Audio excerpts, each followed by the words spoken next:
വേണ്ടിയല്ല കേരളത്തിലെ ജനങ്ങൾ ദാഹിക്കുന്നത്. നിങ്ങളുടെ അനീതിക്കെതിരെ, നിങ്ങളുടെ നിഷ്ക്രിയത്വത്തിനെതിരെ, നിങ്ങളുടെ ലജ്ജയില്ലാത്ത പെരുമാറ്റത്തിനെതിരെ നട്ടലുള്ള പ്രതികരണശേഷിയുള്ള ഒരു മാർക്സിസ്റ്റ് പാർട്ടിയുടെ പോളിറ്റ് ബ്യൂറോ മെമ്പർ പോലും ഇന്ത്യയിലില്ല എന്നുള്ളത് കൊണ്ടാണ് കേരളത്തിന്റെ മുഖ്യമന്ത്രി പിണറായി വിജയൻ ധാർഷ്ട്യത്തോട് കൂടിയിട്ട് കേരളത്തിലെ പാവങ്ങളുടെ നെഞ്ചിൽ കുതിര കയറിക്കൊണ്ട് ഈ കേരളത്തിൽ മുന്നോട്ട് പോകുന്നത്. ഒന്നുമില്ലാത്തവരാണ് പാവങ്ങൾ, അവർക്ക് ജീവിക്കണ്ടേ? അവരുടെ കുടുംബക്കാർക്കും ഭാര്യയ്ക്കും മകൾക്കും മരുമകനും ബന്ധുക്കൾക്കും പിന്നെ ആർക്കും പരാതിയില്ല കേട്ടോ. കാരണം ഡോക്ടറേറ്റ് ചോദിച്ചാൽ ചിന്തയ്ക്ക് ഡോക്ടറേറ്റ് കൊടുക്കും.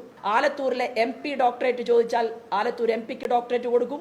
പിന്നെ MP രാജേഷിന്റെ ഭാര്യയ്ക്ക് ഉന്നതമായിട്ടുള്ള സർവകലാശാലയിൽ ജോലി കൊടുക്കും. മറ്റേ രാകേഷ്, കണ്ണൂരിലെ രാകേഷിന്റെ ഭാര്യയ്ക്കും കൊടുക്കും. പിന്നെ ഏതെല്ലാം മാർക്സിസ്റ്റ് പാർട്ടിയുടെ നേതാക്കന്മാരുടെ കുടുംബക്കാർക്ക് വേണമെങ്കിലും ജോലി കിട്ടും. എന്നാൽ തിരുവനന്തപുരത്ത് എൻ്റെയും നിങ്ങളുടെയും സഹോദരിമാർ മുട്ടിലെഴയേണ്ടി വരും. അവർ PSCക്ക് പരീക്ഷ എഴുതും, അവർ റാങ്ക് വാങ്ങും, അവർ അർദ്ധരാത്രി 12 മണി വരെ പഠിച്ച് സർട്ടിഫിക്കറ്റുമായിട്ട് കാത്തിരിക്കും. ഒരാൾക്ക് പോലും പണമില്ലാത്ത, ഒരാൾക്ക് പോലും ജോലി കൊടുക്കാത്ത ഒരു ഗവൺമെന്റ് ആയിട്ട് ഈ കേരളത്തിന്റെ മുഖ്യമന്ത്രി മാറിയിരിക്കുകയാണ്. ആശാ വർക്കേഴ്സിനോട് പറയുന്നത് നിങ്ങൾ അവിടെ നിന്ന് എണീറ്റ് പോകണമെന്നാണ്, ഇത് കേന്ദ്രമാണ് ചെയ്യേണ്ടത് എന്നാണ്. എന്നാൽ കേരളത്തിന്റെ മുഖ്യമന്ത്രി വാ തുറന്നൊന്നും മൊഴിയുന്നുണ്ടോ? ശ്രീമാൻ നരേന്ദ്രമോദിയെ കണ്ടല്ലോ, പലതവണ കണ്ടില്ലേ? ഇന്ത്യയുടെ പ്രധാനമന്ത്രിയെ കാണാൻ കേരളത്തിന്റെ മുഖ്യമന്ത്രി പലതവണ പോയിട്ട് എന്തേ പൊന്നു തമ്പുരാനെ ഒന്ന് പറഞ്ഞുകൂടെ? ശ്രീമാൻ നരേന്ദ്രമോദി, ആരോഗ്യ മേഖലയ്ക്ക് വേണ്ടി നിങ്ങൾ ഇത്ര കോടിയല്ലേ തന്നിട്ടുള്ളൂ, ഞാൻ ഇത്ര കോടി ചെലവഴിച്ചില്ലേ, ഇനി ബാക്കി തരാനില്ലേ? ഇത് ചോദിക്കുന്നത് എവിടെയെങ്കിലും നമ്മൾ കേട്ടിട്ടുണ്ടോ? ഒരു പരാതിയുമില്ല, ഒരു പരിദേവനവുമില്ല.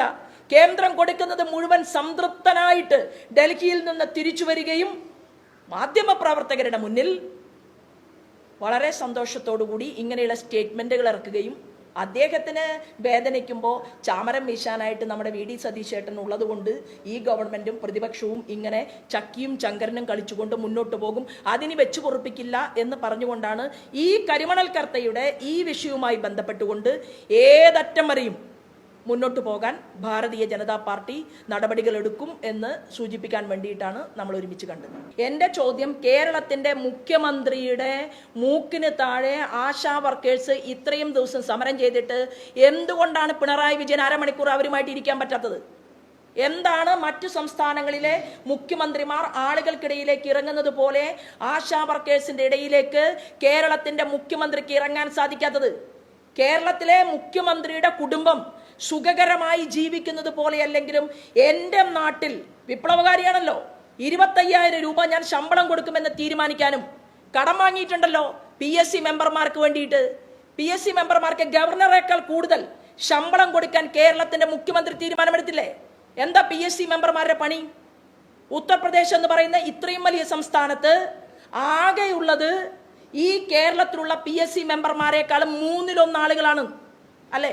അപ്പൊ ഇവിടെ ഗവർണർ വാങ്ങുന്നതിനേക്കാൾ കൂടുതൽ ശമ്പളം വാങ്ങിക്കൊടുക്കുന്ന PSC മെമ്പർക്കും PSC ചെയർമാനും 3 ലക്ഷത്തിൽ കൂടുതൽ ശമ്പളം ഉണ്ടാക്കുമ്പോൾ, അത് കൊടുക്കുമ്പോൾ നിത്യനിദാന ചെലവിന് പൈസയില്ല എന്ന് പറഞ്ഞുകൊണ്ട് KV തോമസ് മാഷയുടെ നേതൃത്വത്തിൽ കേന്ദ്രത്തിന്റെ ധനകാര്യ വകുപ്പ് മന്ത്രിയുമായി ചർച്ച ചെയ്തുകൊണ്ട് പണം കടം വാങ്ങിയിട്ട് അത് ചാക്കുകെട്ടിലാക്കി കൊണ്ടുവരുമ്പോൾ അതിൽ നിന്നൊരു തുകയെടുത്തുകൊണ്ട് അടിസ്ഥാന വിഭാഗമായിട്ടുള്ള ആശാ വർക്കേഴ്സിന് കൊടുക്കാൻ എൻ്റെ ഗവൺമെന്റ് തയ്യാറാണ് എന്ന് നിവർന്നു നിന്ന് പറയാനുള്ള തൻ്റെ ഇടം കാണിക്കാത്ത മുഖ്യമന്ത്രിയോടാണ് ചോദ്യം ചോദിക്കേണ്ടത്. കൊടുക്കാൻ നിങ്ങൾക്ക് സാധിക്കുമോ? നിങ്ങൾക്ക് വകതിരിവുള്ള ഒരു ആരോഗ്യ വകുപ്പ് മന്ത്രിയെ കേരളത്തിൽ റിക്രൂട്ട് ചെയ്യാൻ പറ്റുമോ ഈ ചുമതലയിൽ? ആ ചോദ്യത്തിനാണ് ഉത്തരം പറയേണ്ടത്. ശമ്പളം കൊടുത്തിട്ട് പറയുക ഞങ്ങൾക്ക് 500 കോടി നഷ്ടമുണ്ട്, നഷ്ടം നികത്താൻ. അതിനല്ലേ സംസ്ഥാന പ്രസിഡന്റ് രാജീവ് ചന്ദ്രശേഖർ ഉൾപ്പെടെ പറഞ്ഞത് നിങ്ങൾ ശമ്പളം കൊടുക്ക്, ശമ്പളം കൊടുത്ത് കടബാധ്യതയുണ്ടെങ്കിൽ കടബാധ്യത പരിഹരിക്കാൻ വേണ്ടി കേന്ദ്രത്തിനെ കൊണ്ട് ഒരു അണാ പൈസ ഇല്ലാതെ ഞങ്ങൾ വാങ്ങിത്തരാമെന്ന് പറഞ്ഞിട്ട് ആഴ്ച എത്രയായി? എന്താ തീരുമാനമെടുക്കാത്തത്? എന്താ കാരണം? ആശാ വർക്കേഴ്സിന്റെ മക്കള് അങ്ങനെ കട്ടൻ ചായ കുടിച്ചാലും മതി, അവർ പാലൊഴിച്ച ചായ കുടിച്ചില്ലെങ്കിലും കുഴപ്പമില്ല, അവർ റോഡിൽ കിടന്നാലും കുഴപ്പമില്ല, അവർ തലമുടി മുറിച്ചാലും കുഴപ്പമില്ല, മുട്ടിലഴഞ്ഞാലും കുഴപ്പമില്ല എന്നുള്ള അഹന്തയാണ്. അതാ മാറ്റിവെക്കേണ്ടത്. സബ്സ്ക്രൈബ് ചെയ്തിട്ടില്ലാത്തവർ ഇപ്പോൾ തന്നെ സബ്സ്ക്രൈബ് ചെയ്യുക. നോട്ടിഫിക്കേഷൻ ലഭിക്കുവാൻ ബെൽ ബട്ടണും അമർത്തുക.